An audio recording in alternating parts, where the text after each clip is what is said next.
Hey guys, so today we start our unit on probability.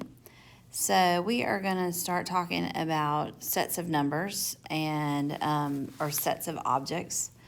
So a set is going to be a collection of objects.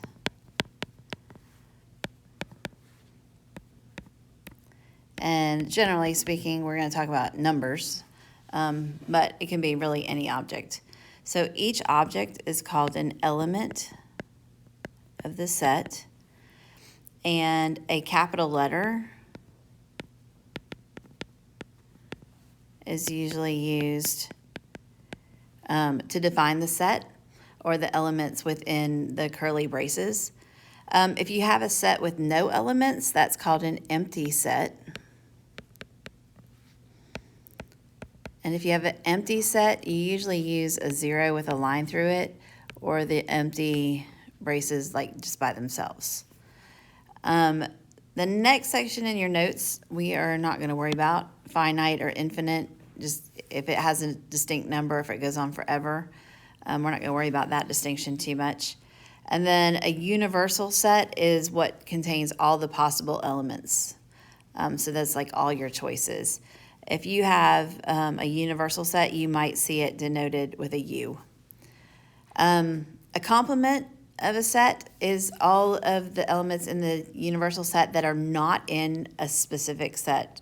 So let me give you the name. You would say like A prime or A bar, A with a bar over it. All right, let's write that again like that.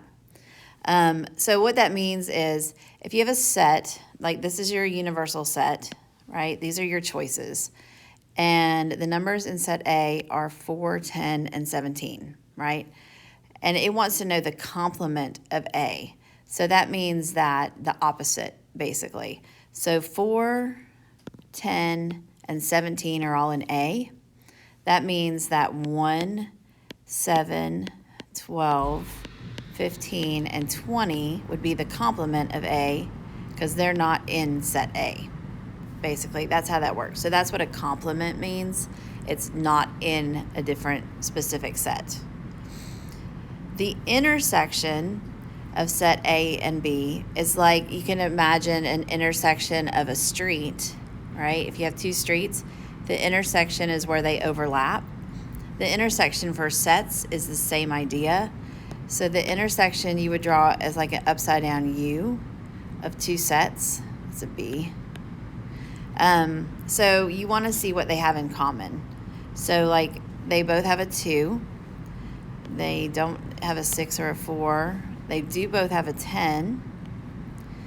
They don't have a 12. That one doesn't have a 13. They do both have a 17, and they don't both have a 20. So the intersection would be 2, 10, and 17. That's what they have in common. And then a union of sets are all of the things that are in both. So that's like everything together. So you have a 2, you have a 4, you have a 6, so you have a 10, you have a 12, and usually you put them in number order. You have a 13, a 15, a 17, and a 20. And you would just list them once, even if they appear in both. So that's the union of a set. And you would denote that with A and then the U and then B. So U stands for union. And then we're going to look at a lot of Venn diagrams this time. So the complement of a set, so we said it's A prime or A bar. And the complement is everything that's not in A. So everything around A would be the complement of A. Then the intersection we said is A intersection B. And that's where they overlap. So that would be this part of a Venn diagram.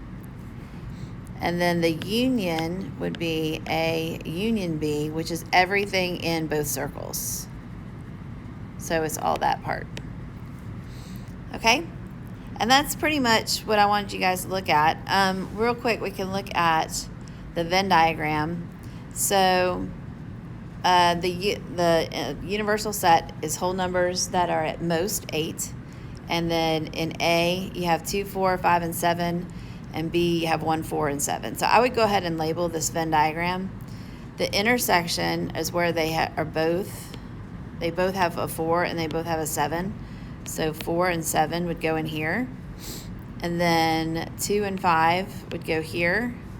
And 1 would go here. And then we need to see what numbers we're missing. So 1, 2, we're missing a 3. So it's not in either set.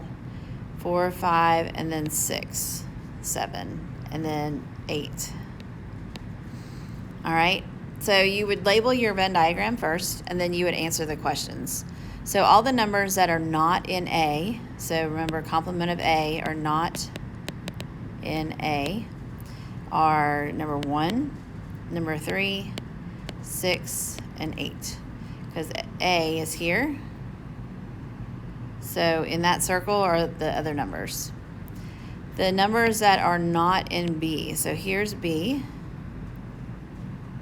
Right? And so it's not in B. So that would be 2, 3, 5, 6, and 8. 2, 3, 5, 6, and 8. Yep. The intersection is where they overlap. So that's here. That's 4 and 7. And then the union is where they all are together. That's 1, 2, 4, 5, and 7. So that's everything. You can stop there. You don't have to do any more. If you have any questions, just let me know.